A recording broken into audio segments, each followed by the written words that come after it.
Hi అండి, అందరికీ నమస్తే. చాలా రోజుల నుంచి నేను అసలు మీడియాలోకి రావట్లేదు. కారణాలు ఏమైనా కానీ ఇప్పుడు మనకి యుద్ధం స్టార్ట్ అయింది, ముగిసింది అంటున్నారు. కానీ ఇదైతే అంతం కాదండి, ఆరంభమే. ఈ పాకిస్తాన్ వాళ్ళ పద్ధతులు అయితే మార్చుకోరు నాకు తెలిసి. వాళ్ళు మాత్రం ఇదే పద్ధతి చేస్తూనే ఉంటారు. మనల్ని రెచ్చగొట్టడం, ఎక్కడో చోట బాంబులు పేల్చడం. గతంలో చాలామంది ప్రధానులు వచ్చారు కానీ ఎవరు అంతగా సీరియస్గా తీసుకోలేదు. నాకైతే మోదీ ఫస్ట్ నుంచి నాకు చాలా ఇష్టం అండి. మోదీ అంటే మోదీ గారన్నా ఆయన పార్టీ అన్నా చాలా ఇష్టము. నాకు స్టేట్లో ఇంతకుముందు కేసీఆర్ ఇష్టం ఉండేది. వైఎస్ఆర్ గారు ఉన్నప్పుడు వైఎస్ఆర్ చాలా ఇష్టము, కానీ ఆయన కొడుకు అంత ఇష్టం లేదు నాకు. తర్వాత వచ్చేసేసి ఇప్పుడు పవన్ అంటే నాకు ఫస్ట్ నుంచి ఇష్టము. పవన్ ఫ్యాన్ నేను. ఆయన్ని కూడా చాలా సపోర్ట్ చేస్తాను. ఇంతకుముందు అజిత్ ఆఫీషియల్లో కూడా ఆయన కోసం వీడియో పెట్టాను. ఇంకా మోదీ గారు పవన్తో కలిశారనే ఒక్క విషయం కాదు, నాకు ఫస్ట్ నుంచి మోదీ గారు అంటే చాలా ఇష్టం. ఇంతకుముందు గవర్నమెంట్లో కూడా ఆయన అంటే చాలా అభిమానం. నిజంగా ఒక మంచి వ్యక్తిని, ఒక మంచి నాయకుడిని మనం దేశానికి ఎన్నుకున్నాము ప్రధానిగా. నేనైతే ఆయన చాలా అప్రిషియేట్ చేస్తాను.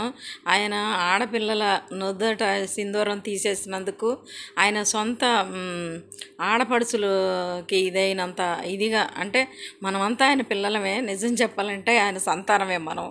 అలా ఫీల్ అయ్యాడు ఆయన, ఫీల్ అవ్వాలి కూడాను. నిజమైన నాయకుడికి ఉండే లక్షణం అదే. ఎందుకంటే నోట్లో పుండ్లు అయితే కూడా తిండి తినాలి కదా, అట్లాగే నోరు మంట పుట్టినా తినాలి. అట్లాగే ఆయన కూడా కష్టమో నష్టమో యుద్ధానికి సిద్ధమయ్యారు. కానీ ఇది అంతం కాదు, ఆరంభమే. వాళ్ళు మాత్రం పోరంబోకులను తయారు చేస్తూనే ఉంటారు పాకిస్తాన్ వాళ్ళు. ఇలా ఎప్పుడు ఇది జరుగుతూనే ఉంటుంది. మనకి పూర్తి స్థాయిలో వాళ్ళు ఆపుతారు అనేది నాకు నమ్మకం లేదు.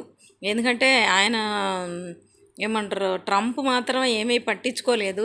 వీళ్ళే ఫోనులు చేసి ఆపిచ్చారు యుద్ధాన్ని బతిలాడుకొని. కానీ వీళ్ళని ఎంతవరకు నమ్మొచ్చు అనేది మనకు తెలియని విషయము. కానీ ఏది ఏమన్నా కానీ మనం కొంతమంది జవాన్లని కోల్పోయాము. ఎందుకంటే వెనకట్లో ఏం చెప్తారు, ఈయన భీముడు అజ్ఞాతవాసంలో ఉండగా పాండవులు వాళ్ళ పాండవులని కూడా తెలియదు. పక్కింటి ఆవిడకి ఒక్కడే కొడుకుంటాడు ఆమెకి. అయితే ఈయన ఏమంటారు, నరకాసురుడు అనే ఉంటాడు కదా రాక్షసుడు. ఆయన ఊరిలో రోజుకొకళ్ళని పంపించే విధంగా ఆ గ్రామానికి సంబంధించి అగ్రిమెంట్ చేసుకుంటారు. అయితే ఒకగానొక్క కొడుకుని పంపించమని చెప్పి ఆమెది వచ్చిద్ది. ఆ ఇంటి ఒక ఆవిడికి ఒక్కడే కొడుకుంటాడు. ఆ ఇంటికి ఆ రోజు ఆయన వాటా వస్తుంది. ఒక 2 దున్నపోతుల్ని, ఒక బండెడు అన్నము, ఇంకా కూరలు అవన్నీ కలిపేసేసి పంపించాలి ఒక మనిషిని. రోజుకి ఏ ఊరి మీద పడి రోజు తినొద్దని చెప్పి నరకాసురుడితో ఇది చేసుకుంటారు ఒప్పందం ఆ ఊరు గ్రామస్తులు. ఇక అట్లా అయితే వాళ్ళ అమ్మ అంటది, కుంతీదేవి, నువ్వు ఏడవకమ్మా, నాకు 5 పిల్లలు ఉన్నారు, నేను ఒకళ్ళని పంపిస్తాను, నీకు ఒక్కడే కనుక నువ్వు ఆపేసేయంటే ఆమె హ్యాపీ ఫీల్ అవుతుంది. ఈయన పంపిస్తారు. ఇక మీకు తెలుసు కదా భీముడు సంగతి. మొత్తం తినేసేసి వెళ్ళే దారిలోనే మొత్తం తినేసేసి ఈ 2 దున్నపోతులు కూడా, ఈ బండి కట్టిన దున్నపోతులు కూడా ఆడు నరకాసురుడే తింటాడు.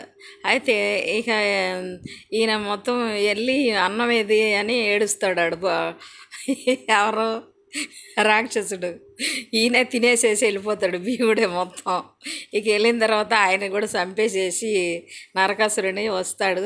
అట్లాగే మనవాళ్ళు కూడా ఇది చేశారు. పాపం నిన్న మురళి అని ఆయన మురళీ నాయక్ అని చనిపోయాడు. ఆమెకి పాపం తల్లికి ఒక్కడే కొడుకంట. కానీ వీర జవాన్కి నా సెల్యూట్ అండి. అందరి తరపు నుంచి సెల్యూట్ చేస్తున్నాను. చాలా బాధ కలిగింది నాకైతే ఆయన మరణము. ఇట్లా అంటే వాళ్ళందరికీ నా సెల్యూట్ అండి.